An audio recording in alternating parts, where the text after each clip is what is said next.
There's no place to escape to. This is the last podcast. On the left. From your glade. That's when the cannibalism started. What was that? I better make a radio with my best friend. You're so disgusting. Best friend in the world. It's nice to have you. Always accepting, never judging. Are we good to go? All right, welcome to the last podcast on the left, everyone. I am Ben Kissel, Marcus Parks. I would introduce our Mr. Zabrowski here, but his mouth is full of food. Fueling up. And what an episode to fuel up on. I suppose it's apropos. Mm-hmm. We're talking about the Puerto Rican chupacabra. It's not. I thought it was going to be cute like a chihuahua. No. But it's mean. Well, like a chihuahua. Let me ask this question, Marcus. Do Okay. you feel, more so than any topic ever before, that we're covering your true heart, who you are as a person? Because, you know, when you say the Texas chupacabra, like normally it's like, you know, you look at the evidence and you're like, it's a dog. Yeah. Or just a boy that escaped. It's a dog. Or possibly a mutated coyote. I mean, I've looked into a lot of Or a things. fox. Yeah, that's your Texas chupacabra. It's a dog. It's just some guy showed up being like, the most incredible thing is the sheeps were empty of the blood. Which is, I don't think that's true. They look at a bunch of goats and sheep and they think they're literally empty of blood, like it was Marvin the Martian who'd showed up and attacked them, like it's a Looney Tunes cartoon. Well, we got some UFOs to get to in this episode as well. Absolutely. Yeah, the Texas chupacabra and the Puerto Rican chupacabra are definitely two different breeds. The Puerto Rican chupacabra is much more rare. The Texas chupacabra, I called my brother about it a couple days ago. He said about every 18 months some dumbass redneck shows up on the news saying, "Oh yeah, I killed a chupacabra." You know I did. Well, why is the most enlightened person in Texas called a dumbass? Of course he saw a chupacabra. Well, I was watching Monster Quest yesterday, and I was like going through, but they're talking about the Texas chupacabra, and guys like, "Now I knew when I saw two of my goats completely deflated that the chupacabra was somewhere out in the dead of the forest. So I took a gun, I hung it from a rope in a tree, and this is true. And I knew that as soon as I saw that animal, I was gonna pop it in the brain." And so he kept a gun and a rope in a tree, and he walked through the woods until he saw something kind of like a chupacabra. He shot it in the head, and he brought it. So they had, of course, a cryptozoologist shows up, and he's dressed in full black leather with the black leather fucking dumbass cowboy hat, real thin one, like from Poison. Oh, yeah, Bret Michaels. Yes. Of course. And he shows up, and he's like looking at the bones, and he's like, "What do you think about their genuine chupacabra?" And he's like, "This is a very unusual dog skeleton." Second Amendment rights. I think the guy might have looked like Tom Savini as well. Oh, probably. Yeah, we're not going to be covering the Texas chupacabra today. We're going to be covering the Texas chupacabra in our next spate of live shows, so don't worry about that. Come on out and see us. But today we're going to be focusing specifically on the OG chupacabra, the Puerto Rican chupacabra. All right, let's dive in. Now, a lot of the information we'll be giving you today was taken from the fantastic book Chupacabra Road Trip by Nick Redfern, who you probably saw on Monster Quest. He's always on those shows. Does he have a very thin leather cowboy hat? He lives in Texas, I do know that. Yeah. Now, if you're interested in cryptids at all, or the paranormal in general, this book has just the right amount of skepticism mixed in with a good amount of conviction. It is highly recommended. And this is how you know you found the right partner, is if you turn to that person and say, "Hey, for summer vacation, I have booked us on a chupacabra road trip." And they say, "That sounds like fun." That's nice. It's almost like the same as driving around looking for trash on the side of the highway. That's exciting because mostly what you see is trash on the side of the highway. And you never get disappointed. Not at all. In no way is that going to end your relationship. Your fragile, fragile relationship. Now, the chupacabra is a sometimes small, sometimes large cryptid of the vampiric variety that is said to suck the blood of farm animals by puncturing their necks with long fangs. And this is where the chupacabra gets its name from, as chupacabra translates literally as goat sucker. You know, how many years I've spent out on this farm, and of all the many varied creatures that exist out in God's wonderful universe, why can't there be a farmer sucker? I know, it's ridiculous. With the little chupacabra teeth in there, puncturing wounds in your penis. No, while creatures fitting the description of the chupacabra have popped up all over the world, its origins lie in the Caribbean island of Puerto Rico, a beautiful land of rainforests, enchantment, and friendly dogs. And I already picture it wearing those little boxing shorts, little green boxing shorts with little gloves. Ay, ay, ay. I love them. No, tell me, you just came back from Puerto Rico. Yeah, I spent Christmas in Puerto Rico. Did anybody accuse you of being a chupacabra? Not a one. He's a chupacabra! Chupacabra! All the men who work here at the creek, all of the cooks, they all call me chupacabra. Cool. Wow. Yeah, so I guess they see something in me. Yeah. That's what it is. Because they say the chupacabra, what I also like is the idea of the calling card of the chupacabra is the difference between whatever the animal it is and other predators is that it leaves its prey. Mm-hmm. So which is very interesting. The idea is that most other predators take the prey and take it someplace else, but they leave it almost as if they want to be caught. Well, and they only drink the blood. They don't eat the flesh, right? Yeah, I mean, in most cases, they only drink the blood, the two little puncture wounds. Now, while many skeptics say that the chupacabra phenomenon could not possibly be real as the creature only started showing up in Puerto Rico in the mid-90s, but that isn't necessarily true. No es necesario verdad. Good job, Henry.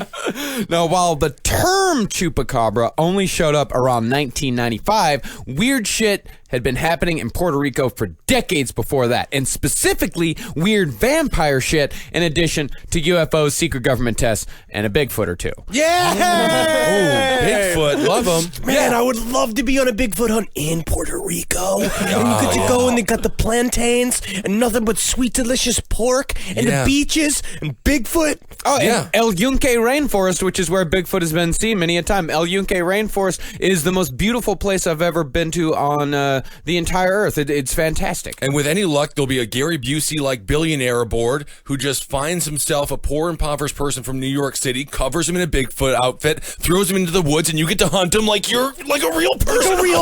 You're a hunter. You're 4 big feet. Also, Bigfoot. This is the thing though, Bigfoot out in the jungle, kind of steamy, they're kind of humid. Think it would shave itself. Probably looks like a normal big fat ugly person. But before we get to all that, let's cover some of the original mid-90s sightings. Now, a woman named Madeline Tolentino reported that she witnessed a creature that was 3 feet tall, ran on 2 legs in a strange hopping motion that will become important later. Remember that. Sounds like Lieutenant Dan from Forrest Gump. It has large black eyes, bony fingers, long arms and legs, and a feathery line running down its back. But another witness who saw that creature closer up said that those feathers were actually sharp spines. And that witness was also close enough to see that the creature's mouth was full of fang-like teeth, perfect for goat sucking. Well, I don't want to get ahead of ourselves, but did they get married? Did they get married? Did they get married? The thing is that I don't necessarily see fangs and think, oh, that's good for sucking. Normally, what I'd like to see is a long tube with a bunch of You're talking about a proboscis. Yes, like spines at the very end of it. Now that's good for sucking. Well, that is a good point, and maybe we can get that answered. How do they actually get the blood out of there? That's very true. I mean, there's a lot of different theories. How are they getting the blood out of there, Mark? Oh, you know what it was? Twirly straws. Every chupacabra comes with 3 twirly Have fun straws. with it. Make it fun. Make it fun. Now, this wasn't even close to the only sighting in the mid-90s. Nick Redfern, author of Chupacabra Road Trip, interviewed a farmer named Jorge who lived in a small village and raised roosters for cockfights, an industry that legally pumps $100 million a year into the struggling Puerto Rican economy, employing 1.2 million people. Literally, Wow. and their baseball teams literally cost about $10 million a year. Well, we were talking before the show, out of all animal fights, cockfights are probably the most reasonable. I mean, I dated a girl in high school whose dad was a cockfighter, and he treated those animals wonderfully. This is technically some sort of validation syndrome because you chose to sleep within the cockfighting mafia. Well, right, you know what I mean. So you chose to love on the wrong side of the tracks, the cockfighting track. You see, roosters again. Yeah, I don't feel like they have that very much of very many emotions. No. Until I saw chicken people. Oh, so You're going to chicken come here people's and very tell good. me that No, that's a chickens good don't point. have emotions No, and they should be allowed to fight each other? Well, I think it's the people that are broken inside that implant their emotions inside the chicken. Maybe And you then are correct. it's sort of a reflection. I do want to say, though, the girlfriend that Marcus had, her father told her she must break up with Marcus because she's dating a chupacabra and he will kill the entire fighting flock. He's got those spaced apart teeth. Perfect for sucking. Leave him. Leave him. So one night, Jorge woke up to the frightened cries of his beloved roosters, but decided it wasn't worth going to check on that night as chickens freaking out isn't exactly a rare occurrence. Yeah, why didn't he even wake up? All That's chickens wild. and roosters do is scream. But when he woke up and took a look at the cages where the roosters were kept the next morning, he found that all of them were dead. Now, while one might think this was merely one of many of Puerto Rico's wild dogs having a good time, the only wounds the roosters had received were 2 neat puncture wounds on their necks. Furthermore, the roosters have been completely drained of blood, although it is possible in a lot of these chupacabra cases where they say they're drained of blood, they say there's no real blood around, so they assume that there's no blood left. As Redfern points out, lack of blood at the scene might just mean that the blood of the roosters had merely pooled into the lower parts of their bodies, as that does tend to happen once a heart stops pumping blood. See, I had that happen to me on Sunday because I had sat on the couch for approximately 12 hours. And eventually the blood does pool all the way down. Well, I suffered from blood clots growing up. Okay. Well, honestly, though, they keep saying this. Oh, the blood is gone. Total la sangre as vaccinatio. I'm not sure how to say No, gone. that's not right, yeah. But it's never all the way gone. In order to get all of the blood out of something, you need a proboscis. Yeah. As far as I'm concerned. Or you got to shake it. Well, we've never actually caught a Puerto Rican chupacabra dead or alive, unlike the Texas chupacabra, who has been caught dead many a time. This woman on Monster Quest, a woman was being like, I found the chupacabra on my land, and I knew it was because I had never seen a canine form such as this. She chopped off the head of the corpse of this dead dog and froze it, put it in her freezer around her family, brings it out, and the guy, the cryptozoologist, she brings out this frozen head of a dog. He's like, well, there's a first time for everything. Look at that. That's a dog. Yeah. Always nice to have a severed dog head in your freezer for months. Well, the only actual evidence that we had of the Puerto Rican chupacabra forensically was a bunch of chicken feathers that were supposedly covered in chupacabra saliva. Ooh. But once they were finally sent for DNA testing, unfortunately the sample had degraded to a point where it was useless. And there is somewhere a farmer wiping his brow of sweat because he is like, if they find out I'm licking my chickens, I will be embarrassed. Ham. You I like best. You are my favorite chicken. You'll be so succulent. How big and supple your breast. I just want to go fight. Can I go fight? Oh, hey, no, the no. coop. First I you would be- like to go fight. You're my sweet little loud salt lick, delicious little Oh, chicken. if the chupacabra would just come and save me from this hell. But the lack of blood wasn't the only strange thing about the crime scene. All the chickens had been locked away in separate cages when Jorge had gone to bed that night, but by the morning, each cage had been unlatched to get at the sweet rooster inside. This suggests a human culprit with opposable thumbs. But how could a human drain that many chickens with no light to guide him? As this was a small village, there were no street lamps or anything like that, and how could said human get away with no footprints? He was floating on a bunch of balloons. That's Like in the possible. movie Up. Ooh, I like that movie. And then there's the matter of the hair. Jorge found a tuft of coarse hair stuck in the wires of one cage that had been particularly roughed up. Jorge gave the tuft to the cop who showed up to investigate the dead chickens. Cop said, I'm gonna go have it analyzed, but Jorge never saw the hair nor the cop ever again. Well, was I mean, not a cop. That was a stripper on the way to a bachelorette party. Yeah. But also, it just seems like you got a man named Jorge who lives out he calls the cops over and he's just like, the goatsucker has come to my house. And literally they're just trying to shut him up. Right? Yeah. So they look at the thing, they see a bunch of coarse hair in there. They should naturally assume that a Greek man has just gone rooster wild. sure.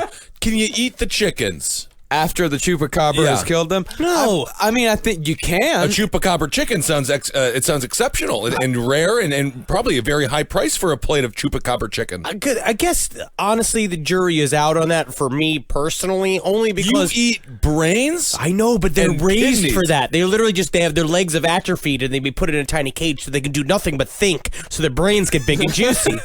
Oh, that's what they do when they That's put what chickens they in do. cages so they can think. They can think. They I get see. big and juicy.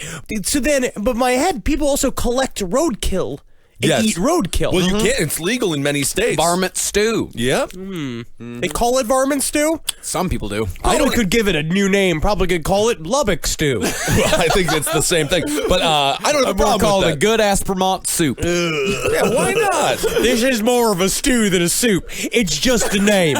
Yeah, we'll call it truck tire stew. Shout out to our listeners in Aspermont. Oh, absolutely. A few years later, a rancher with considerably more land and animals told Redfern that he awoke one morning to find a gaping hole in one of his fences and 4 of his prized peacocks dead on the ground. See, Puerto Rico's a land of extremes. There are people that are extremely rich and people that are extremely poor. But they all drink Medalla. Oh, and who doesn't love Medalla? It's wonderful. It's like a Bud Light, but better. It's the official beer of Puerto Rico. Spanish beers are better like that. They're always, I love island beers. It's like El Presidente. El Presidente is technically the cheap ass Budweiser, I think, of Colombia. And it's fantastic. Yeah. Oh, absolutely. I would not be for peacock fighting. I would be against that. How beautiful that would be. Well, it would be a bunch beautiful. of Lady Gagas fighting each other Oh, until they're my. just nothing but mass pools of blood. Well, I think they're just too pretty to fight. Now, again, these peacocks have been drained of all the blood out of puncture wounds on the neck, but this time the birds also suffered from small triangular-shaped wounds that had penetrated their skulls. Like a can opener. Yeah. Now, the next night, the rancher, on the lookout for the beast, heard something forcing its way through the fence once again. He turned his flashlight towards the sound to see a 4-foot-long creature crawling through, and the peacocks, now seeing the creature as well, started screaming at the top of their lungs, which sounds like this.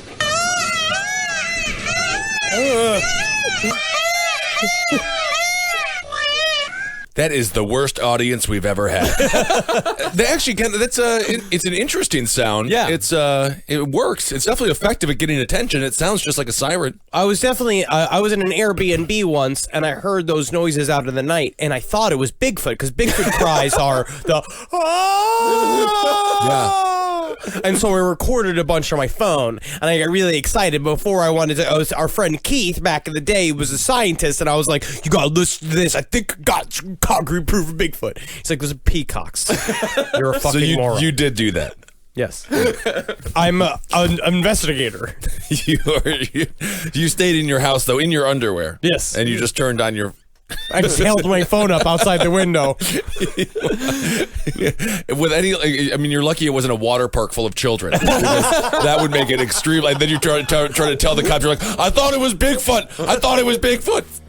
Today's sponsor for Last Podcast on the Left is Hunt a Killer. These guys reimagine the art of storytelling and put you right into a serial killer's mind. It's like a real-life Silence of the Lambs. You join by logging in to huntakiller.com and applying for membership. They're growing so fast that they've limited their membership to $250 per week. If you're accepted, you'll receive an email with a private link to complete your registration, and from there, a package arrives on your doorstep each month filled with physical items and correspondence curated by their, quote, serial killer that have to be decoded, deciphered, and investigated to unravel the cases. And there's forums, secret Facebook groups, podcasts, and live videos to help you through your sleuthing. They've been featured in BuzzFeed, Fast Company. Hell, the editors at Bustle are writing weekly about their journey, and it's because Hunt a Killer is building this cult-like community of hunters around the interactive investigation. To help support our show, they've offered a 10% discount for our listeners, which is tracked to this message. Use the code LEFT and get 10% off. One word, LEFT. So head on over to huntakiller.com and register now. Tell them we sent you. huntakiller.com. Now, the rancher said the animal that was coming through the fence walked on all fours, but when it was hit with the light, it stood up on its hind legs, snarled at him, and unsheathed a row of spikes from out its back. It stared at the rancher with glowing red eyes before dropping to all fours and running away. Oh my God, is that Katie Holmes? Oh, there she goes, escaping Scientology. Good for her. Now, fairly recently, in 2004, the chupacabra attacked a small petting zoo in Puerto Rico's Illusion Park, much to the dismay of the local children, who were said to be very upset. It would have been pretty incredible if they loved it. Oh, absolutely. But, Look at the mayhem. Look at all the violence. that is breaking the contract of the petting zoo. If you are an animal in the petting zoo, it's like, you can pet me, but you do not get to bite my neck. That is against the rules of the petting zoo. One morning, the owner of the park came to work to find almost a dozen goats slaughtered behind the enclosed fence. But this attack was much more intense than the others. While the marks on the goats were similar to that of other chupacabra attacks, 3 of the goats had been dismembered and one half of one of those goats' bodies had been devoured. Maybe he came back and was mad, right? Because its previous attempt had been failed. Kind of sort of like the double event in the Jack the Ripper murder series. Could be. Now, Nenny said that due to the brutality of this attack, it was most likely the work of more of Puerto Rico's wild dogs. So dogs. The jungle dogs, not the nice beach dogs or the Cubans that hang out in front of the cute store. This is the thing. Jungle dogs. Is that a racial term? I don't like that. Jungle No, dogs. jungle dogs was taken from, actually, that was a term Carolina used, who actually grew up part ways in Puerto Rico. There's jungle dogs, there's beach dogs, there's fruit dogs. Oh, that's exciting. Yeah, Puerto Rico. I want to meet a bath dog and take baths with it. Puerto Rico is lousy with dogs, but most Sounds of like them they're great for dogs. I know. I mean, well, No, he means now it's full of dogs. It's lousy with dogs. It's not lousy for dogs. It's a great place for dogs. Yeah, the beach dogs are wonderful because the beach dogs are all cute. They'll just walk up to you and be like, oh, and then you'll give them a little bit of food, and then they'll just kind of play with you for a little bit, and then they'll run away. And they all have sunscreen on their noses because they're out on the beach so long. Little surfboards tied to their little feet. But there are really but the jungle dogs are worse because they're more wild. yeah. But you can still like control a jungle dog or any dog, right? Can't you just go like do the thing where you go like what the guy does from Dog Whisperer? Caesar Milan, he's been proven to be a fraud. No, I've seen him do shit to dogs. Yeah, it's all edited nonsense. What? Yeah, he's a liar. Oh. Sadly. No, I mean, these are wild dogs. Like, why you get a pack of wild dogs? Like, what was it? Daniel Johnson almost got killed by a pack of wild dogs. He was almost killed every time he walked out of his house. Yeah, but he's a very vulnerable human being. Yeah, he sings about it. Yeah. What choices do you have to make in life to get killed by a group of rabid dogs? I don't understand how it happens. You have to think that Casper is real. He is. But if it was wild dogs here in Puerto Rico, how do you explain the fact that the gate had not been forced open, and why were there no paw prints or hairs in the enclosure besides the hair of the slaughtered goats? Why indeed? Why indeed? Why indeed? Do either of you have answers for me? Well, part of it in my head is number one. It's a jungle island. It's a tropical island. There's got to be a variance of types of animals that are probably out hidden in the underbrush that scientists have yet to find. Little animals that could look like balloons, and other animals look like squids that have dog heads. That could be the chupacabra, or then you could have things that are like talking boots, like out there. You don't know what's out there. We don't know. I'm thinking maybe the Foot Clan as a training exercise. Shredder sends them out there to go kill a bunch of goats. But you also They're like turtles. They are like turtles. And you also put a bunch of stuff in here recently. It was like, or it could be something like Santeria. But that will come later. Oh. Now, as we said earlier, weird shit has been happening in Puerto Rico for decades, much of which has some bearing on the Chupacabra case. And a lot of it seems to start in 1957. According to locals who talked to Redfern, and one lady I found on the internet who anonymously posted to a message board, who said she was in Puerto Rico in 1957. I believe her. Definitive proof. Why would she post on a message board? Anonymously. She said, and Redfern said, that a UFO was sighted by around 30 people in 1957 in Puerto Rico. Redfern said he visited the site of the alleged crash, and there was indeed a large indentation in the mountain that could plausibly be UFO-sized, And in addition, no trees grew anywhere near the supposed landing site. Same thing as in Gulf Breeze.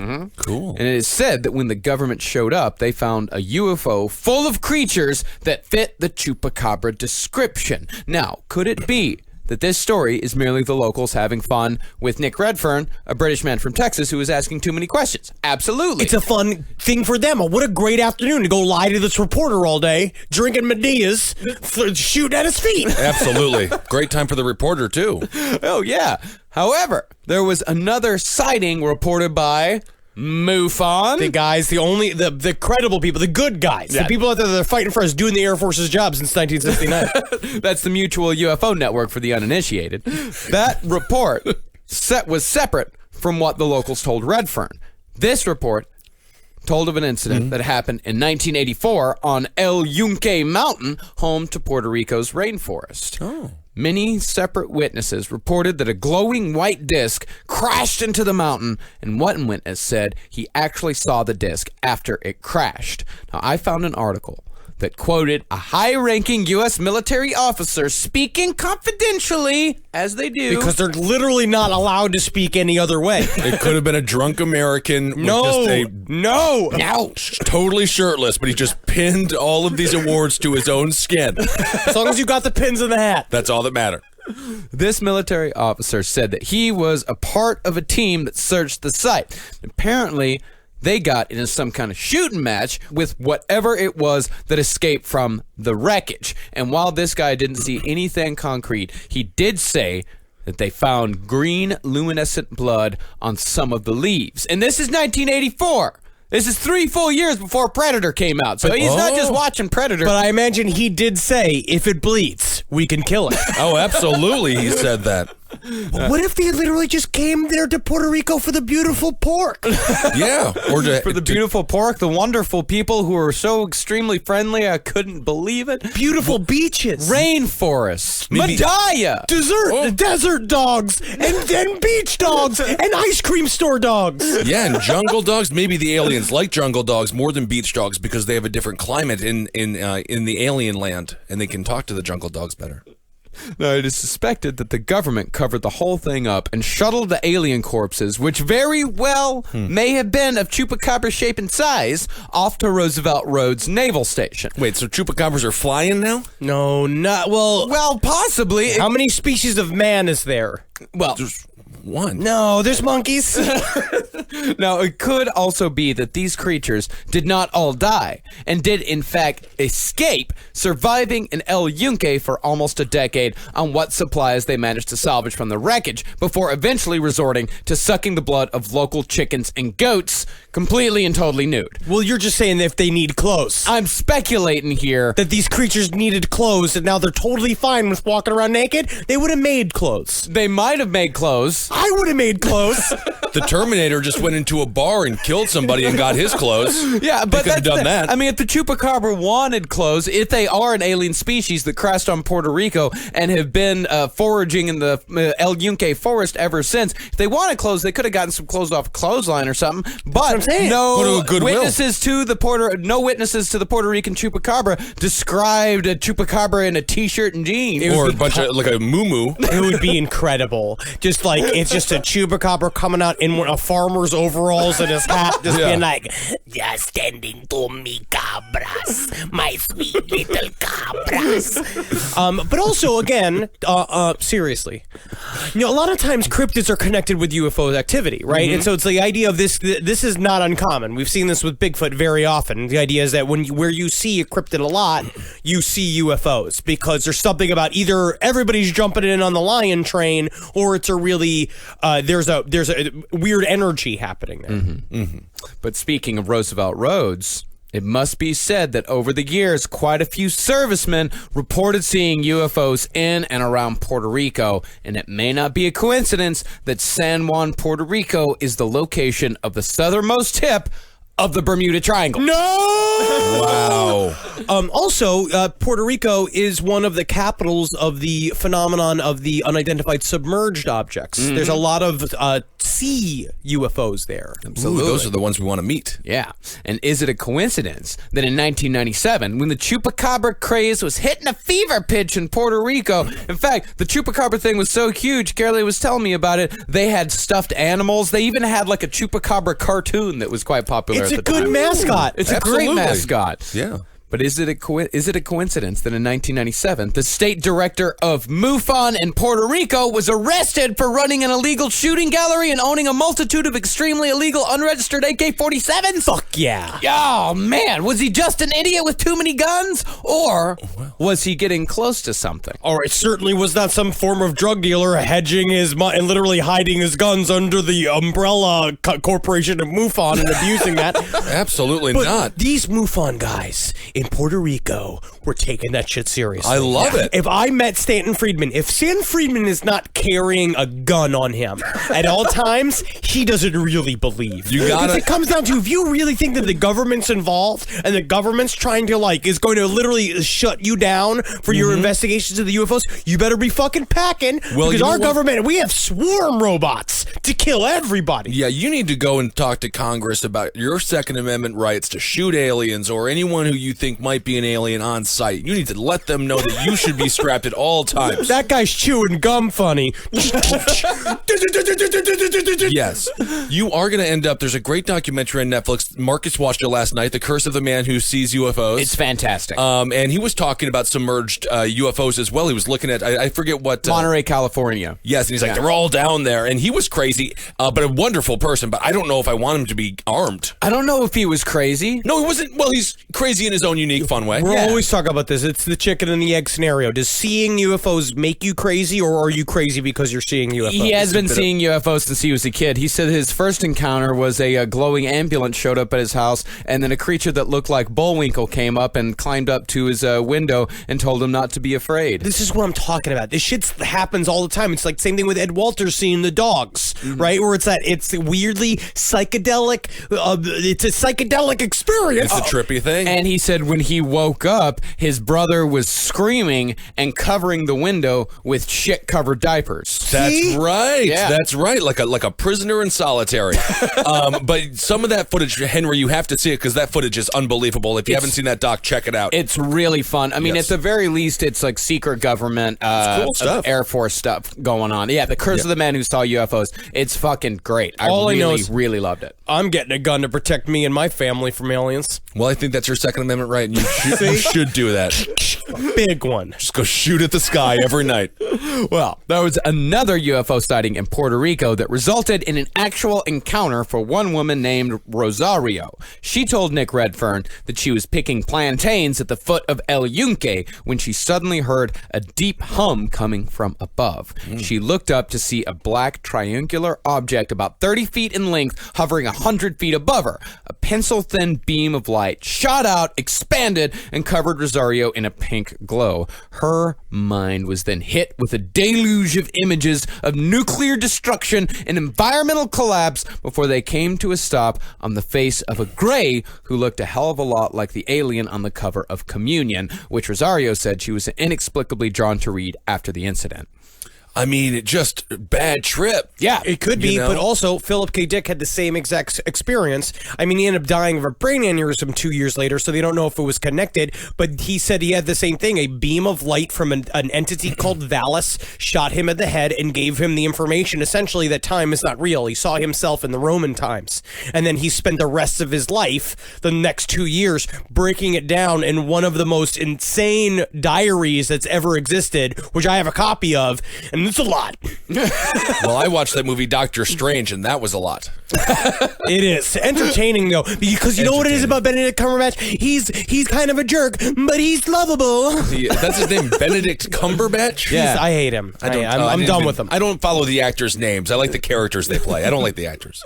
Now, the light then, after she got all of the images and after the Communion alien came up, the light suddenly retracted and the craft rose into the sky, moving deeper into the rainforest. 3 days later, just a couple hundred feet from the plantain-picking spot where Rosario saw the UFO, two girls saw a spike-back chupacabra which stood up on 2 feet and stared at them for a few moments before trotting away on all fours into the forest. Excuse me, senoritas. Did you see a UFO yesterday? That was fucked up, huh? Yeah. All right. Got to find some goats. I sucked the shit out of them. I thought it was the blood.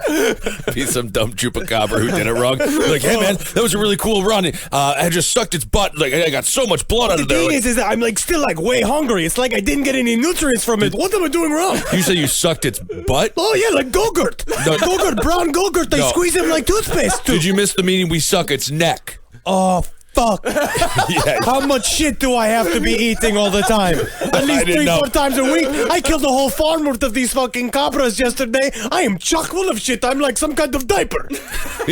Well, you are a poopy chupacabra.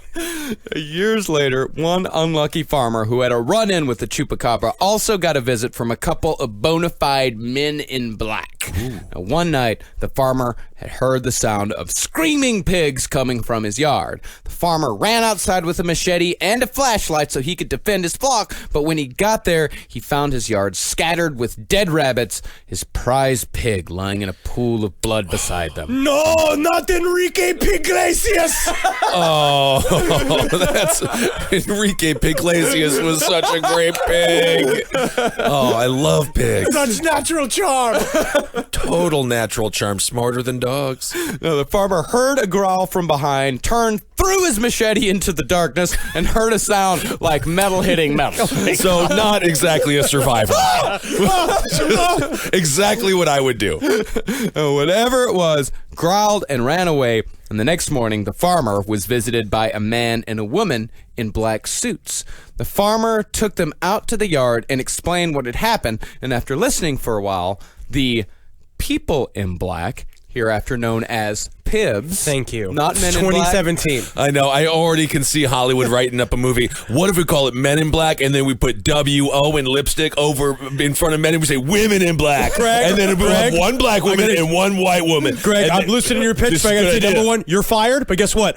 You're rehired because I just wanted to hire the man that came up with that idea. Wow. Women in Black. Wow. Today's other sponsor for Last Podcast on the Left is Stamps.com. These days, you can get practically everything on demand, like our podcast. Listen whenever you want, when it's convenient for you. So why in God's name are you going to the post office and dealing with their limited hours when you can get postage on demand with Stamps.com? Anything you can do at the post office, you can do right from your desk with Stamps.com. You can buy and print official U.S. postage for any letter or package using your own computer and printer. And unlike the post office, Stamps.com never closes, so you can get postage whenever you need it 24/7. We've used Stamps.com. We're very happy with the service that we get from Stamps.com. We're very happy with everything that they do. Right now, you can use the code LEFT for this special offer. You can get a 4-week trial, which includes postage and a digital scale. Don't wait. Go to Stamps.com. Before you do anything else, click on the radio microphone at the top of the homepage and type in LEFT. That's Stamps.com. Enter the code LEFT. Stamps.com. Never go to the post office again. Now, after the Pibs talked to the farmer, they turned around and vanished into the forest with the farmer's machete in hand, and he never saw or heard from them or the creature ever again. They're So they- strippers on their way to a bachelorette party. They stole his machete. It's literally the same. And it's not like they got back into a car and drove off. No. They just walked into the forest. All right, well, see ya. It's gotta be that. Honestly, that's incredibly strange. Two Yeah. people in suits just show up. You're like, huh, nice machete. Well, we better take this to the labber. What was that? Gotta get on out of here. So, oh man, there's so many leaves and bushes. It's a very thick forest. Is that a chupacabra? Whoa! Now, there were other events in which a chupacabra attacked more than just a pig, goat, or chicken. The most notable is the case of the Mocha vampire. Ooh. And the attacks started on that one with farm animals. But in March of that year, a woman was viciously attacked by a creature covered in feathers. It sounds kind of funny. I just have to. Just covered with seagulls.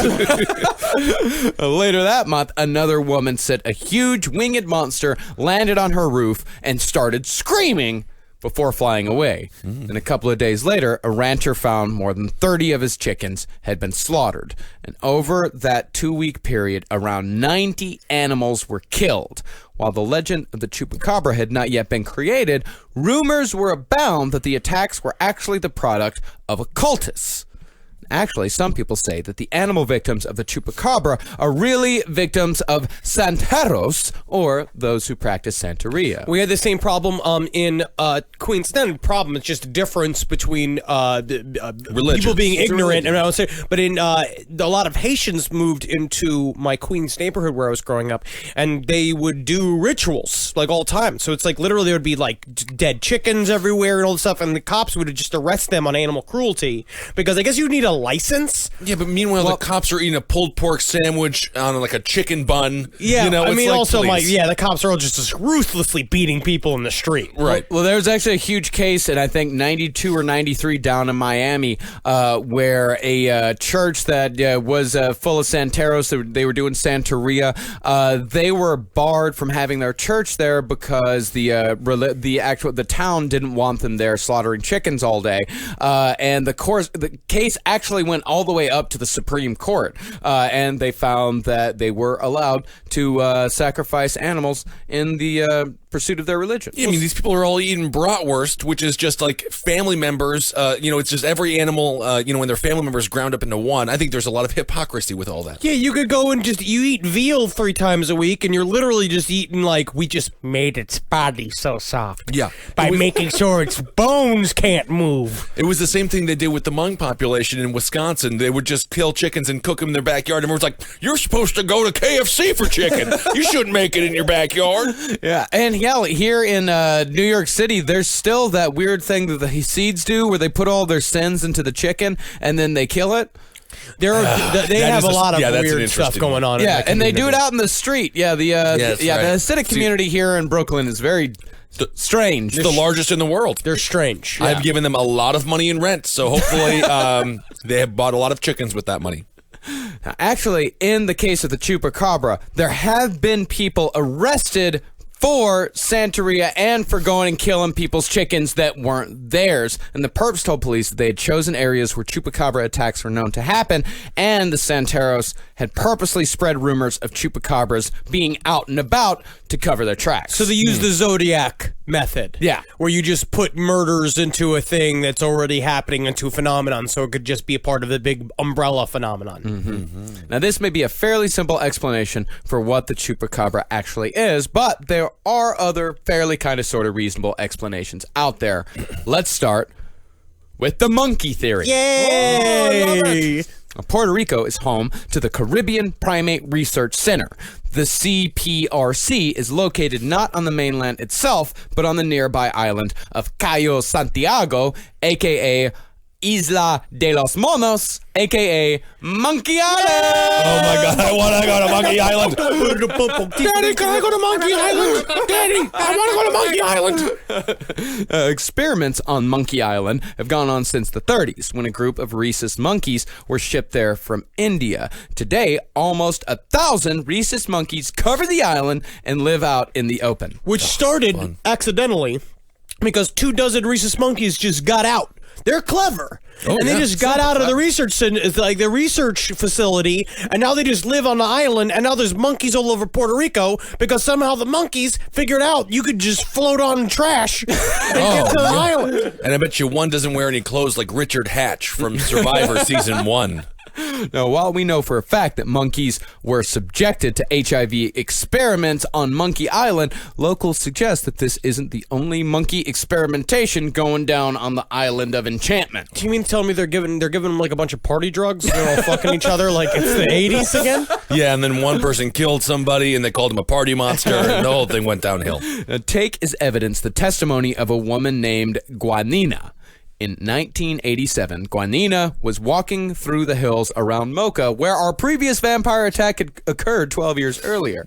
She heard the sounds of a pig in distress and ran to the top of the hill to see no less than 7 monkeys attacking the pig. Oh, I thought the pig was going to be working out a Sudoku he couldn't understand, or the New York Times Sunday crossword. No, monkey see, monkey do. Oh. And they see a bunch of farmers beating a pig to death. They learn fast.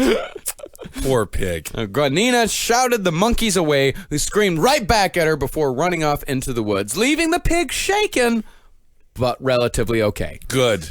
Pig Good. came out. God. The pig was came out- immediately murdered for food. Yeah, but it was yes, but at least he had a few more minutes of They were life. just trying to ride him and have fun with his tiny feet. That is true. Now, this is odd behavior for rhesus monkeys, who usually stick to just eating fruit or cereal or grains or, simple stuff like that. Like tricks. Like cereal in the I don't know what do you mean? zoological term. I cannot remember. It's what the book said. The book said cereal. I think they do eat cereal. I had some Reese's Puffs the other day. They shouldn't be eating that. They should be eating Well, the they're Reese's wholesome monkeys. things. Huh. So why don't they eat Reese's Spelled Puffs? different. I don't know. Different. I'm just spitballing here. Now, what would cause these monkeys to be so aggressive? Well, that brings us back to Roosevelt Road's naval base. Some say that they were performing experiments in underground bunkers on monkeys to turn them into homicide killing machines for use on the battlefield. Kind of rage virus like the one that was in 28 Days Later. Now, these monkeys could have escaped the underground facility or have possibly been turned loose, and hence chupacabra. This is the thing, though. I just took a picture of a rhesus monkey. They're small. Sometimes the chupacabras were small, sometimes they were large. Yeah, I'm not saying the chupacabra thing. I'm talking about the super soldier thing. Why would you want the super soldiers to be a bunch of tiny? That's like that stupid Reddit question. Would you rather find the goat-sized chicken or the bunch of something? Horse-sized chicken or chicken-sized? Something dumb. Some dumb shit. Yeah. But he. Well, I think that's a very tough question. I'd rather fight 1,000 little horses.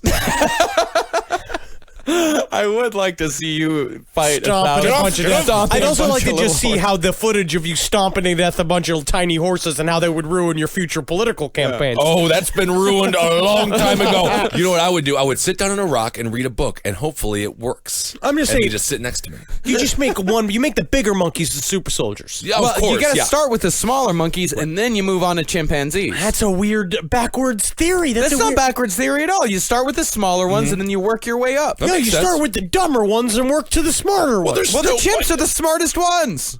The bonobos are the horniest. And why are you equating size with intelligence? There's a lot of very intelligent tall people and a lot of very dumb small ones. I don't know. In my estimation, the smallest are always the smartest. Well, if we're talking about injecting viruses into animals, that brings us to our next possibility. The thylacine conspiracy. Ooh. This is so cool. Is this the one where Matt Damon plays the Chinese guy? Oh, yeah, but then he loves the environment, so it doesn't matter that they ruined it during filming that movie. Now, this story comes courtesy of a mysterious contact who got a hold of Nick Redfern after seeing him talk about chupacabras on TV. The man went only as Ed and sent emails from an encrypted address. He had a theory very similar to the monkey hypothesis, but this one was even more bizarre. Ed said that he worked at the Dugway Proving Ground, which is a top secret Army facility outside Salt Lake City that has been testing biological and chemical weapons for the U.S. government since 1942. Redfern described it as kind of like an Area 51 for biological weapons. Can I just say, it's the Dugway, what is it? Dugway Proving Ground. And it's top secret? Yeah. But then we know its name. Well, we know Area 51. Well, now we do. Mm-hmm. Before we didn't, but they now officially acknowledged Well, it. there's a reason- some real top secret stuff out there. We don't know where it is because it's top secret. That's true, but the reason why we know about Dugway is because they were responsible for the infamous Skull Valley sheep kill, in which they allegedly accidentally released the nerve agent VX from an F-4 jet into the valley and killed 6,000 sheep back in 1968. There was no way they were just testing that out in the public. The government would never do that. See, I know when we took off the plane, we had like something in the back. What the heck was tell tubs and tubs and tubs of virus. Yeah, well, either way, that's all gone now. This is the nerve agent VX. It was the same stuff that they tested on some of the Edgewood kids. Oh, horrible. Yeah, and actually, this is one of the things that started to turn the public on the government during Vietnam, where they saw that, oh shit, we're using chemicals, huh? That killed 6,000 sheep, huh? Maybe this isn't such a good idea. Seems like it would be a weird thing to control. Like if you just sprayed a bunch of chemical agent out into a bunch of people, that it would like seep everywhere or hurt the environment. No. Agent Orange knows politics, and it knows who it's fighting And guess where they tested Agent Orange? Uh-oh. Super Agent Orange tested in Puerto Rico. Okay, Ooh. there we go. And my uncle got sprayed with Agent Orange, and it hurt his family. Sure it did, yeah. Now, Ed claimed that back in the 80s, Dugway was performing experiments of the psycho monkey variety using the DNA of an Australian dog called the thylacine that had been extinct since the 30s. The thylacine had the head of a wolf, a striped body like a tiger, a backwards-facing pouch like a wombat, and a heavy, stiff tail. It could walk on all fours like a dog, or it could get on its hind legs and awkwardly hop around like a kangaroo. But most importantly, the thylacine had immense, powerful jaws that could open to almost 180 degrees, perfect for chewing up commies on the open battlefield, should it come to that. And it will. But it's very interesting because now, we know for a fact that Russia went very deep into animal experimentation. Yeah. He wanted monkey super soldiers as well. Stalin did. And so it's not entirely outside of logic that they would try to use a dog and make it into a super soldier. I would take a dog, super soldier versus robots any day. Yeah. I just think it's more adorable, and we can control them. They will be literally just mowed to death by the treads of the many robots. Oh, yeah, the robot war has begun, and if you don't think it has, your head is in the sand, my friend. Yes, sir. It's dangerous. And of course, Ed said the place that the government decided to test out these super dogs, Puerto Rico.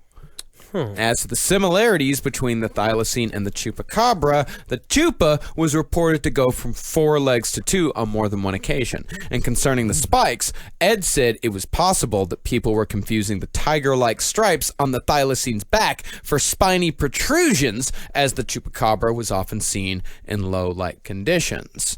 Now, the thylacines, as far as the army using them was concerned, proved to be too difficult to control, and the program was abandoned around 1997. And since rounding up the creatures might cause a bit of a stink, the military decided to let them run free on the island to either die or thrive. I think that's very smart. You take a bunch of genetically modified vicious dogs and just let them. They'll find a way. Life finds a way. They'll start building homes and they'll make jobs. You know, and that's the idea, is that they'll add to the infrastructure of Puerto Rico. Foolproof plan. We got little dog mailmen. Instead of the mailmen getting worried about being bitten by dogs, the people have to start getting worried about being bit by the mailman. Oh, absolutely. Those dogs come home after working and delivering mail in the rain and full of bite marks from delivery from former UPS workers. Now, as far as who Ed the contact actually was, Redfern had a friend trace his encrypted email, which was sent from a safemail.net account. They found that the emails had actually come from 2 locations: Maryland, home of the NSA, and Langley, Virginia, home of the CIA. There's no way this isn't true. Now, zoologically speaking, there is one other explanation for the chupacabra. It could be a big-ass bat. It's got to be a big-ass bat. Out of all this shit, it could be just a big-ass bat?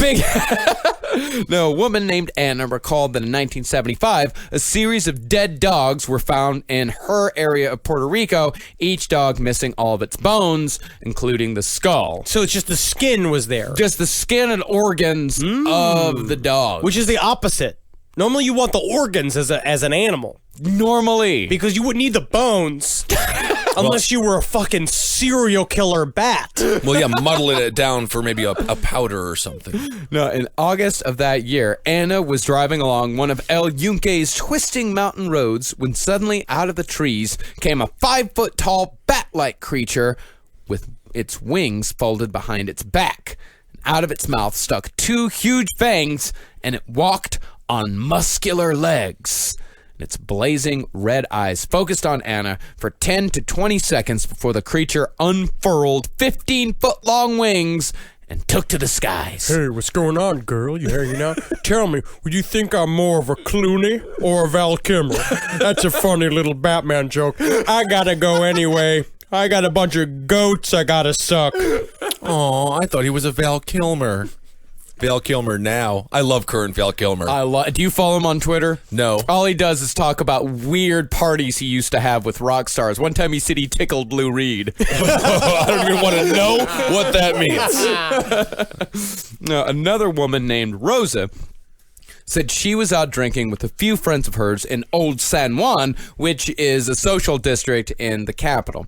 And although none could explain why they felt the urge, all of those women that were drinking together suddenly had an overwhelming desire to visit El Yunque, which is about a 45-minute drive away. They were going to the clam slapping get together. Oh, yeah. Now, once they got there, driving down the same twisting roads, they also saw a creature. This one, though, was about 4.5 feet tall, and it walked across the road in a shambling penguin-like scuttle, unlike the other bat, who had a very muscular stride.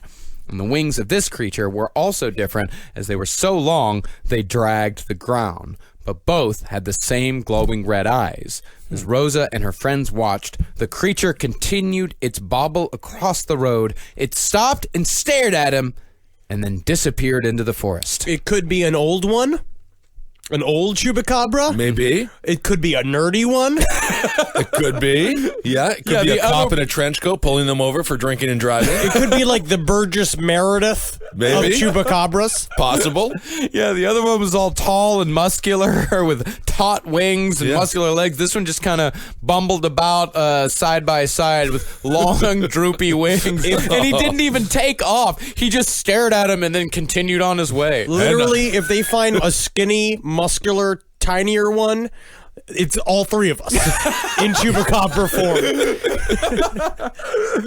The third giant bat sighting came in the mid-90s when the people of the Guanuca Canal reported attacks on not just animals, but humans. That creature supposedly made its home in the old abandoned sugar mill, but it disappeared after only a short reign of terror. Now, what all this suggests is that the chupacabra could be some of heretofore undocumented bat, as Puerto Rico has just as many shitty bats as friendly dogs. Bats are both, they really do help the environment. They do. But they are hard on communities. Yeah. Because they are flying rodents. They are literally out there. They normally keep themselves, they're surprisingly clean, but their shit gets everywhere, and it's also highly flammable. Guano.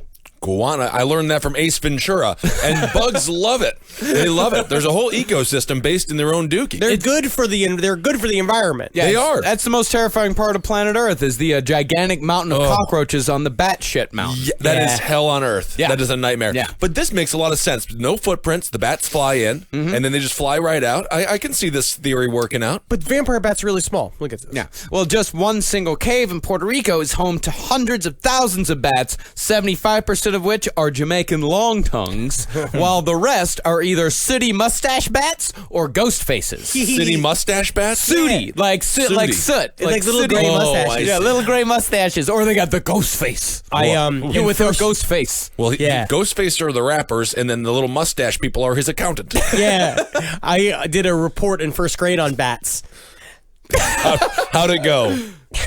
I am a charmer. Was it good. vampire bats that you I did vampire bats. I did fruit bats. I was really obsessed with this bat biologist named Merlin Tuttle. Ooh. Merlin Tuttle. Do tell. Yeah, well, Puerto Rico, Merlin Tuttle? Yes, a hell of a cargo name. shorts. I'm certain that he kept the cargo short entire industry alive. Well, you can put a lot of bats in the pockets.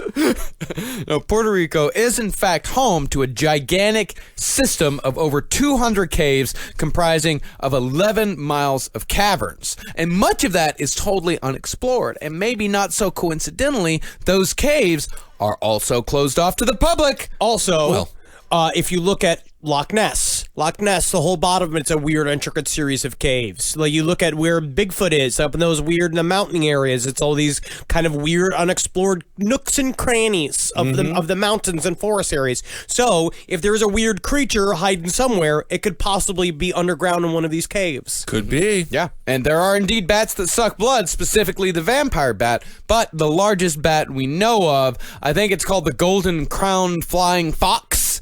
It has a wingspan of only about 5 feet, and its body is nowhere near the size of a full-grown man. So we're talking about something that would have to go to some pretty hardcore evolution. But you ever see skydivers when they all skydive together and they form a one? Yeah. Maybe the bats did that. Become like a swarm. A Yeah, hive become- mind. It's like a Voltron bat? Could be. Let's think about that. But vampire bats give little licks. They bite the toe normally or the heel of an animal, and they go like, like to tickle it? and they only like a little bit of blood because they got tiny little mouths and tiny bellies. That is true. And they usually only kill things because they give them rabies. Yes, because normally they want to they want to keep the. It's interesting because their saliva has a natural coagulant, and so they want to keep the creature that they're eating alive, so they can keep coming back to the same cow or goat. Ooh, that's very hellacious. Oh, it's terrible. Yes. But even though there are no vampire bats in Puerto Rico, that's not to say there aren't any possible vampires. In the mid-60s, a MUFON member who worked at Arecibo Observatory said he spoke to a guard who said he saw a man dressed in a long black cloak skulking around the observatory grounds. Now, the MUFONer didn't give it much thought until 2 days later when a cow was found nearby, dead and drained of all its blood. Interesting. I just feel like the MUFON guy first was sad because he had to finally put away his cloak and his hat because he was having a fun time playing outside vampire, and then the whole cow thing like ruined his buzz. He was like, fuck. Yeah. Well, a cow, a heck of a lot harder to kill than a chicken. Much harder to kill and much harder to drain of blood. Yeah, you really got to choke it for a long time. Oh, yeah.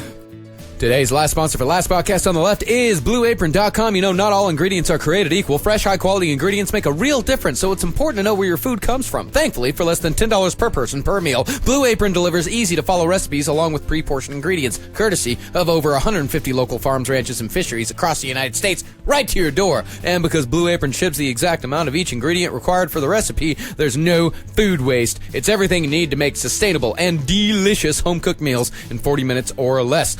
Featured upcoming meals in February include cashew chicken stir fry with tango mandarins and jasmine rice, udon noodle soup with miso and soft boiled eggs, and roasted pork with apple, walnut, and farro salad, and crispy barramundi with quinoa and roasted carrot salad. Check out this week's menu and get your first 3 meals free with free shipping by going to blueapron.com/LEFT. You will love how good it feels and tastes to create incredible home-cooked meals with Blue Apron, so don't wait. That's blueapron.com/LEFT. Blue Apron, a better way to cook. As fantastical as all this sounds, none of it compares to our final theory, which strangely, I think might be the one, Henry, that you are most likely to get behind. That theory states that the Chupacabra is in fact a Bigfoot. Yeah. And vice versa. Yeah, get with the program, you But fucking Big- idiots. Okay. I'm just going to say Bigfoot. They give footprints, and there's no footprints involved here in any of these stories. Well, I mean, You're being racist. That's not racist. You're racist. If anything, you're to be foot-sizest. Yes. Bigfoot is Chupacabra. Chupacabra is Bigfoot. This is not a Finkel Einhorn. This is not another Ace Ventura reference. Okay. Racist. No, that was Now, there have been no less than 20 reported Bigfoot sightings in Puerto Rico from the mid-'70s to recent day, with the indigenous people of Puerto Rico even having a Bigfoot legend all of their own. The 2 Chupa-related sightings, though, occur in 1977 and 1983, respectively. In both of these stories, witnesses said they encountered an extremely tall, hair-covered, man-like creature drop to all fours when he noticed people were looking at him, and he began to change. Ooh. like change clothes or...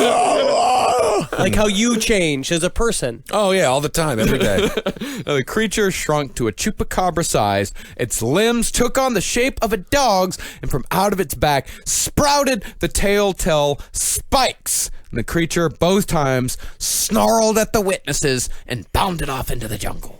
It's awesome. Yeah. It's a meat-based transformer.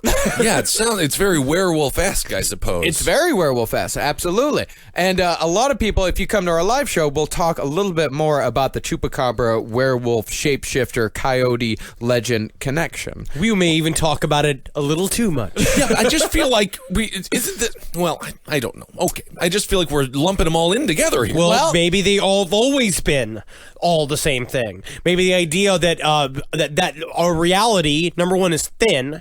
So maybe those kinds of things they're purposefully, our brains are meant to see them and understand them to know and to learn the fact that reality is thin. Hey, Marcus, I have a funny joke. What's that? You know what's not, whose reality isn't thin? What? Henry's. What are you guys saying? Why are you guys laughing? Why are you guys laughing? Did you make a joke, Humorous Ben? joke about his weight. No.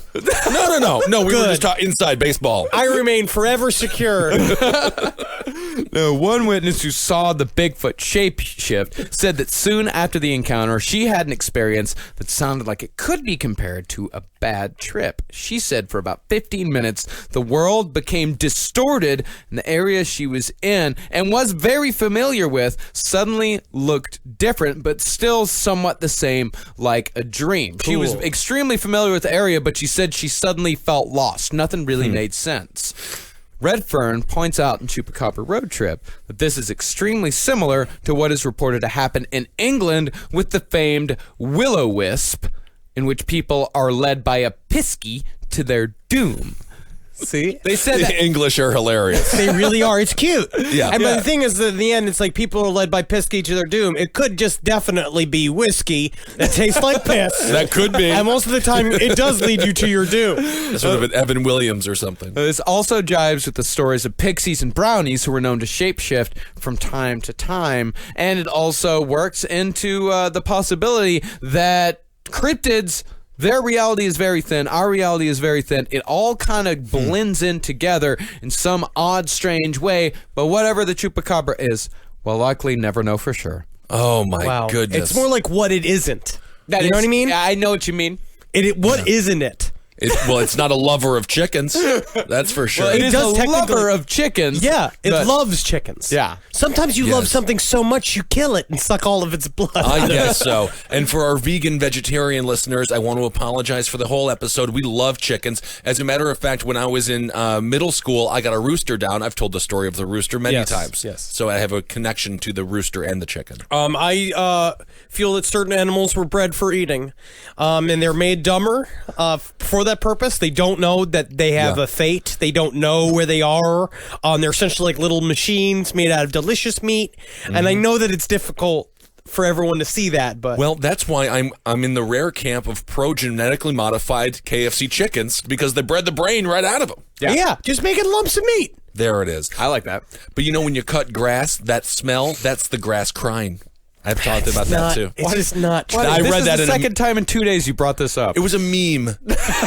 It was a meme. Was it a humorous meme? No. They say that it's the sound of their it's the smell of their suffering Yes. that they're aware, which is also like, well, think about this. If grass is aware, that's like a prison. They should be longing for suicide. Yeah. Well, they just get, but then maybe there's a little grass chupacabra. I'm going to go around and look at every blade, see if there's little 2 holes in it.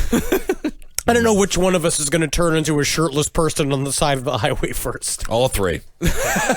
Wow. Just in different cities. I'm going to go to Monterey, California. Yeah. Yeah. I'm going to pick somewhere dumb, like Iowa. Yeah, that's a good dumb place. Yeah, Des Moines. Yeah, be a Des Moines guy. Well, just you're outside all the time shirtless, so it'd be cold. But I'm going to Paris, France. Ooh. Oh, we can go anywhere in the world? I didn't know that.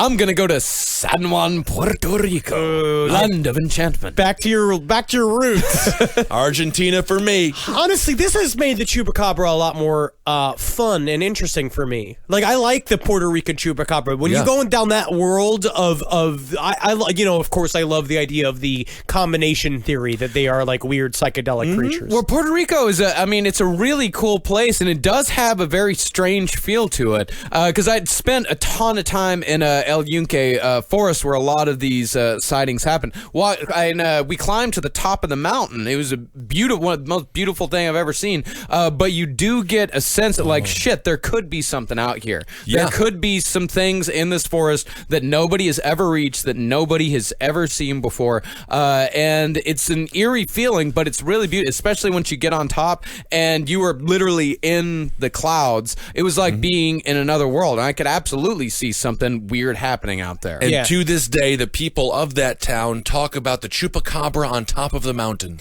And they say, he was there. Now, would you believe he had a girlfriend? A human girlfriend. I don't have a girlfriend. All right. Thanks so much for listening to the Puerto Rican Chupacabra episode. Such fun stuff. Marcus, what do you want to tell everybody? Be sure to go to cavecomedyradio.com/live for tickets to our upcoming live shows. We can't wait to come to St. Paul, St. Louis, Ithaca, Salt Lake City, and San Francisco. And in Salt Lake City, we're going to be actually at the Fan X Comic-Con. Yeah. We're going to be there for 2 days. We're I going to want be to doing... grab at Stan Lee. We're supposed to be in a room with Stan Lee. He is very old. Yeah, I'm going to grab at him and be like, yeah, I'm the thing. Clobbering time. I'm going to go find Jonathan Rhys Davies and talk to him about sliders. Ask him how his face is. I want to ask him if Jerry O'Connell is nice and if his brother is nicer. Oh, that'll be fun.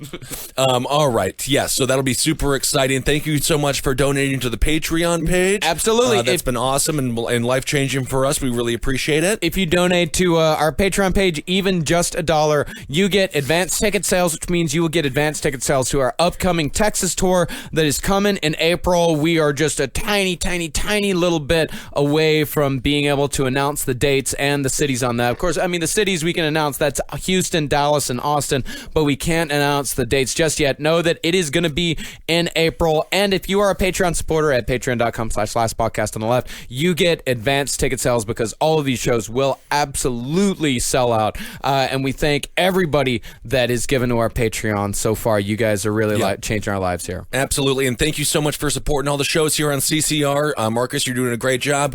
Abe Lincoln's Top Hat for everything political that you need. It's fun, lighthearted, and it helps make sense of this mayhem. Roundtable of Gentlemen, which makes sense of nothing. Which is a perfect It actually escape. hurts the conversation, but it's great. Yes, it's just fun. Page 7 for everything you want to hear about entertainment needs, sex and other human activities. If you want to hear Marcus talk about his wonker and mental health. And mental health. It's more. I haven't talked He about talks about his my wonker. wonker in a while. He does. He throws it I in there. mentioned there's a couple of wonker mentions here and there.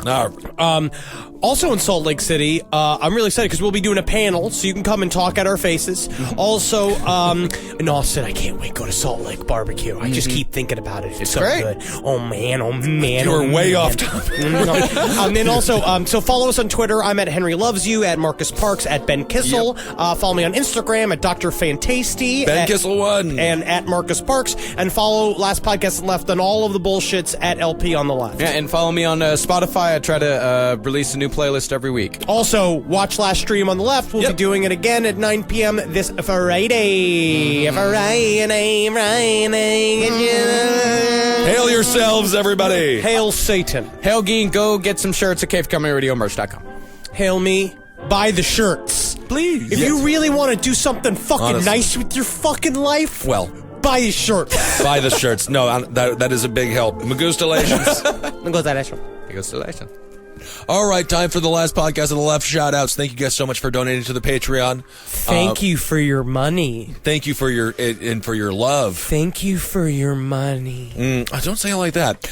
Amelia Hartsberg. Thank you very much. Sarah Thompson. Cody Lemmer. Little Chive. That's kind of a fun little rapper. He raps about onions.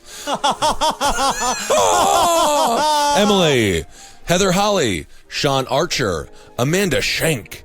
Kristen Sperling, Scott Knipper, Josh Nichols, Samantha Bridge, the Bombay Gin. Wow, Bombay Gin. I'm going to drink it from now on.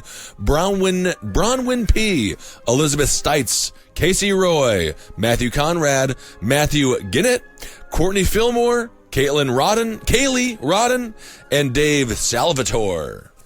Oh. All right, should I do one more? Do one more. All right, let's keep it going. Fiona Grace Barnes, Charlie Nobody. Oh, that's not true. I think he says Charlie Nobody, but you're somebody. Craig Pomprey, Craig Waddy, John DeLee, John Ramsel, Summer Sweet, Ty Vu, Riley Thomason, Haley Maddock, Max Peters, Kaylin Medeiros, Lindsey Green, Dave Parker, Patrick Hannon, Micah Loving, Megan Gunter, Viking Slayer, Alex DeWeese, Sagan Medovic, and Jesse Savage Enberg. Now this goes out to Sarah Starley Worthington. What's going on, girl? How you doing? Debbie Campos, Megan Hyatt, Jake Roper. That's Roper. Thank God. Frank Roy, Alana Spano, like Jesse Spano. Oh, I remember she was taking speed once. So excited. Chris Darling, Jennifer Kumpf, Eric Johnson, Anthony Farnsworth, Mad City Butcher. It sounds dangerous. You shouldn't do that. Anna Sunborger, Miles DeClerc, Felicity Ellis, Lisa Gallagher, Susan Llewellyn. Hey, girl. Lisa Neff, Jason Christensen, Jill Holzlander, Alicia Jane McDowell, Hannah Wilson, Kel Sanders, Brian Beckler, Christopher Perillo. Now listen, you fucking. This is a plug, but it's hilarious. They did it in four different chunks. The Yellow Dandies are, without a doubt, the next big act in comedic bluegrass. Hey, I love comedic bluegrass. I've never heard of comedic bluegrass. I actually did not know it was a thing, but you invented it. And congratulations, you're the next big thing in it. Absolutely. You just keep giving that cash. Josh Brennan, Christina Claggett, James Crowell, Jack Beloff, Phoebe Taylor, Joshua Weber, Colin Citron, Stephanie Turner Puleo, Hunter Geisler, Carrie McGovern, Jenny Waka, Aaron Townsend, Megan Peterson, Lydia Green. Thank you. I got Off the Cuffs, which is a kink thing. Ooh. Matt Everman, Christopher Matthew, Robert Hilario, Bunny, Rafael Estrada, Tyson Freeman, Mike, Jennifer Lynn, Nicole Chastain, Grant Lone, Sam Reed, Austin Wells, Samuel F. Haney, Rich O'Keefe, Joey Young, Hunter Melton, Kylie Manrique, Lindsay, Mandy Lovick, Kelsey Huisman, Ivan Suro, Melissa, Steven Steinbacher, Jason Ellis, Lachlan Marr, Olivia Hosselton, Amanda Maloney, Joshua Kraft, Emily S. Baldwin, Lindsay, Karina Lovas, Brenton McCauley, Liz Chavez, David Vaughn, Traeger Reuter, Traeger Reuter. Taylor McCara, Jody Timmons, Joey Bucks, and Joey Bucks again. Double Joey Bucks. Joey Bucks. Look at that. Two Likes times. to fucks. I guess so. Ashley O'Brien and Alyssa Hartman. I got Travis Steenstra, Kellen Tarrant, Kim Schmidt, Peter Morrissey, I hope you're happy, Allison Grigoletto, Jacob Henenberg, Wayne Pearl, Cole Giesman, Hannah Warren, Sean Keefe, Dexter Tunsey Pressert. What? Tunsey Pressert. Tunsey Presser. Tunsey Pressert it is. Dexter. Laura Bowers, Desiree, Joshua Herod, Jason, Michael Bedford, Rachel Monger, Ryan Jett, Emily Russell, Good Morning Antioch, Antioch, Wisconsin, perhaps. Interesting. Cyrus Hahn. Thank you so much for donating. Also, we've got Rebecca. We've got Kath Rue. We've got Michael Dorling, Kristen King, Lily Cutter. Lily Cutter, look at that. It's like when you're in line at Six Flags. You say, Lily Cutter. Get her out of here. You get cut in line, not you're thinking stab him. Lily Cutter. I understand what the you're baby, the child. All right, well, okay. Caitlin Nygaard, Elise Evans, Steve Kopecky, David Zucka, Taryn Studer, Alice, Christina Fosdick, Lavina Sheets, Lane Fosdick is kind of a... It is fun. It's cute. Yeah, it's kind of cute. Lavina Sheets, Lane Hissett Bonnard, Mallory Frogale, Alexa Shea, Sarah, Kaylin Malazzo, Taylor Moon Duggan. Yeah, how are you, Taylor? we know her. Yeah, she's very wonderful. And Natalie. Jay Satqui, Andrew Mattingly. How did you fold the dishes earlier this morning? Mattingly. What? What are you talking about? Mattingly? All we know is that I know the baseball Mattingly. I don't know. Don Mattingly? You can just say adverb folded anything. the dishes? Fold Yeah. the dishes. You know, You don't fold a dish. Maybe it's a plastic dish. Melissa Blizzard, Kit Zylstra, Hashi Singh, Michelle Chen, Darren Owens, Stacy, coming to the stage. Why'd you make her a stripper? I'm sorry, I Maybe, made you a no, stripper. you know what? A Broadway performer. Broadway performer. Yeah. Anna Francombe, Lucas N, Tucker Mulcahy, Alex Larson, Jeremy Flint, Dylan Doherty, Jeremy Andrews, Brennan Storr, Harry, Nath Savage, Rachel Go, have fun with your day. Oh. Alaska Harrison, how's Mrs. Harrison? Don't worry, Alaska. Zoe Johnson, Sherry Jones, Mary Packard, Heather Sohara, Lizeth Ruiz, James Alexander, Cliff, Tiffany, Shala Gill, Dylan Dedere, Caitlin Kulesis, JC Crane, Olivia La Rosa, Jill M. Peters, Andrew Bucher, Kent Childress, Andrew Brazier. Like a bra, yes. God. Why are you mocking this man? Holding them titties. Kent Childress, Andrew Brazier, Angel Filipea, Stefan Schloss, Camille Robinson, Imperio Castro, Lindsay Mercer. Okay. Alyssa Sable, the Guitar Caster Podcast. Whoa. Kyle Egan Slater, Caitlin Rochelle, Robert Perry, Stephen Braun, Corey Bayer, Joe Ravenson, Heather Melling, Mike McGing, Daniel Cole, Taylor Perez, Mike Thompson, Stacy Grillo, William Young, John Michael Perkins, Dan Tooley, Miranda Hester, Rachel Oetting, Melissa Morris, Tawny Barraza, Haley Dixon, Brianna Lacaboni, William Mayhall, Matthew Sinisi, Joel, Brittany Bennett, Kate Russell, Chrissy Deller, Lucas Wingard. Pretty sure we've done these before. But still. Double shout-outs. Ian Campbell, DK, Bridget Cheshire, Rich Messina, Heather Thompson, Alana Watson, and Louis Gaudet. All right, let's keep it going. Pamela participants, Pratty Passon, Hannah McAndrew, Andrew Collins, Jennifer Rosberg, Lauren Macaroni, Claire Aquiliano. Okay, butchered that one. I apologize. Claire Aquiliano. Let me see it. There we go. Aquiliano. Acliano. Robert Pearson, Keith Gamblin, Randall S. Towsley, Erica, Julia Rogers. Oh, this one just says Daddy. Nice to see ya. Thank you. I don't actually support what you do. Okay, well, yeah, by their pledge, I agree with that.